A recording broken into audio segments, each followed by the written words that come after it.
Hey guys, welcome back to my channel ಭವನ್ನೇಸ್ ಕಿಚನ್ಗೆ ಸ್ವಾಗತ. ನಾನಿವತ್ತು ಜಜ್ಜಿ ಮೂಲಂಗಿ ಸಾಂಬಾರು ಮಾಡ್ತಾಯಿದ್ದೀನಿ. ಬನ್ನಿ ಅದನ್ನು ಹೇಗೆ ಮಾಡೋದು ಮತ್ತು ಏನೆಲ್ಲ ಇಂಗ್ರೀಡಿಯೆಂಟ್ಸ್ ಬೇಕು ಅಂತ ನೋಡೋಣ. ಮೊದಲಿಗೆ ಒಂದು 4 ಮೂಲಂಗಿನ ಜಜ್ಜಿಟ್ಕೊಂಡಿದ್ದೀನಿ. ಈರುಳ್ಳಿ 1, ಟೊಮ್ಯಾಟೊ 1, ತೆಂಗಿನಕಾಯಿ 1 ಕಪ್, ಬೆಳ್ಳುಳ್ಳಿ 1, 6ರಿಂದ 7 ಹಸಿಮೆಣ್ಸಿನ್ಕಾಯಿ, ನಿಮ್ಮ ಖಾರ ಬೇಕಾದ್ರೆ ಇನ್ನೂ ಸ್ವಲ್ಪ ಹಾಕೊಬೋದು, ಹುರ್ಗಡ್ಲೆ 1 ಸ್ಪೂನ್, ಜೀರಿಗೆ 1 ಸ್ಪೂನ್, ಹುಣಸೆಹಣ್ಣು ಸ್ವಲ್ಪ, ಕೊತ್ತಂಬರಿ ಸೊಪ್ಪು ಸ್ವಲ್ಪ, ಒಗ್ಗರಣೆಗೆ ಸಾಸಿವೆ, ಕರಿಬೇವಿನ ಸೊಪ್ಪು, ಒಣಮೆಣಸಿನ್ಕಾಯಿ, ಎಣ್ಣೆ, ರುಚಿಗೆ ತಕ್ಕಷ್ಟು ಉಪ್ಪು. ಇದಿಷ್ಟು ಇಂಗ್ರೀಡಿಯೆಂಟ್ಸ್ ನಮಗೆ ಬೇಕಾಗುತ್ತೆ. ಬನ್ನಿ ಹೇಗೆ ಮಾಡೋದು ನೋಡ್ಕೊಳ್ಳೋಣ.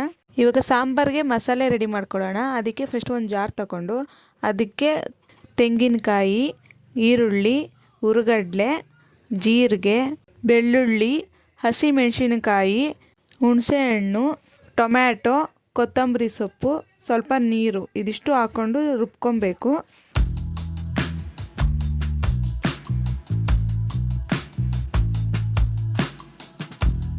ನೋಡಿ, ಇಲ್ಲಿ ಮಸಾಲೆ ರೆಡಿಯಾಗಿದೆ. ಇದನ್ನು ಒಂದು ಕಡೆ ಇಟ್ಟು ಇನ್ನೊಂದು ಕಡೆ ಸ್ಟವ್ ಹಚ್ಚಿ ಕುಕ್ಕರ್ ಇಟ್ಟು ಅದು ಕಾಯ್ಲಿಕ್ಕೆ ಬಿಡೋಣ. ಅದು ಕಾದ ನಂತರ 4ರಿಂದ 5 ಸ್ಪೂನಷ್ಟು ಎಣ್ಣೆ ಹಾಕ್ಕೊತಾ ಇದ್ದೀನಿ. ಅದಕ್ಕಾದ ಮೇಲೆ ಒಗ್ಗರಣೆಗೆ ಸಾಸಿವೆ, ಕರಿಬೇವಿನ ಸೊಪ್ಪು, ಒಣಮೆಣ್ಸಿನ್ಕಾಯಿ ಹಾಕ್ಕೊತಾ ಇದ್ದೀನಿ.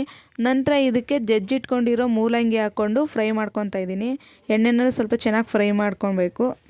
ಈ ಮೂಲಂಗಿ ಎಲ್ಲ ನೀಟಾಗಿ ಫ್ರೈ ಮಾಡ್ಕೊಂಡ ನಂತರ ಇದಕ್ಕೆ ಇವಾಗ ರುಬ್ಬಿರೋ ಮಸಾಲೆ ಹಾಕ್ಕೊತಾ ಇದ್ದೀನಿ. ಈ ಮಸಾಲೆ ಹಾಕ್ಕೊಂಡ್ಮೇಲೆ ಚೆನ್ನಾಗಿ ಮಿಕ್ಸ್ ಮಾಡ್ಕೊಬೇಕು. ನಂತರ ಇದಕ್ಕೆ ನೀರು ಹಾಕ್ಕೊಂಡು ಚೆನ್ನಾಗಿ ಮಿಕ್ಸ್ ಮಾಡ್ಕೊಬೇಕು.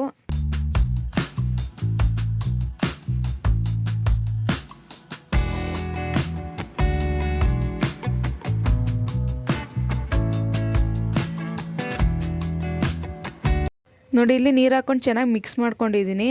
ಮತ್ತು ಇವಾಗ ಇದಕ್ಕೆ ಉಪ್ಪು ಹಾಕ್ಕೊತಾ ಇದ್ದೀನಿ. ರುಚಿಗೆ ತಕ್ಕಷ್ಟು ನಿಮ್ಗೆ ಎಷ್ಟು ಬೇಕೋ ಅಷ್ಟು ರುಚಿ ನೋಡಿಕೊಂಡು ಉಪ್ಪು ಹಾಕ್ಕೊಂಡು ಚೆನ್ನಾಗಿ ಮಿಕ್ಸ್ ಮಾಡ್ಕೊಳ್ಳಿ.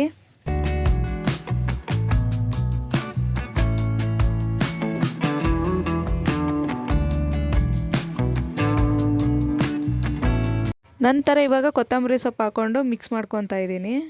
ಇದನ್ನೆಲ್ಲ ಚೆನ್ನಾಗಿ ಮಿಕ್ಸ್ ಮಾಡ್ಕೊಂಡ್ಮೇಲೆ ಅದನ್ನು ಬೇಯಲಿಕ್ಕೆ ಬಿಡೋಣ. ನೋಡಿ, ಇಲ್ಲಿ ಈಗ ರೆಡಿಯಾಗಿದೆ. ಚೆನ್ನಾಗಿ ಬೆಂದಿದೆ ಮೂಲಂಗಿ ಎಲ್ಲ. ಬಿಸಿ ಬಿಸಿಯಾದ ರುಚಿಯಾದ ಜಜ್ಜಿ ಮೂಲಂಗಿ ಸಾಂಬಾರು ರೆಡಿಯಾಗಿದೆ. ಈ ರೆಸಿಪಿನ ನೀವು ಕೂಡ ನಿಮ್ಮ ಮನೆಯಲ್ಲಿ ಟ್ರೈ ಮಾಡಿ ಹೇಗಿತ್ತು ಅಂತ ಕಮೆಂಟ್ ಮಾಡಿ, ಲೈಕ್ ಮಾಡಿ, ಶೇರ್ ಮಾಡಿ. ಆ್ಯಂಡ್ ಇನ್ನೂ ಹೆಚ್ಚಿನ ವೀಡಿಯೋಸ್ಗಾಗಿ ಸಬ್ಸ್ಕ್ರೈಬ್ ಮಾಡಿ. Thank you.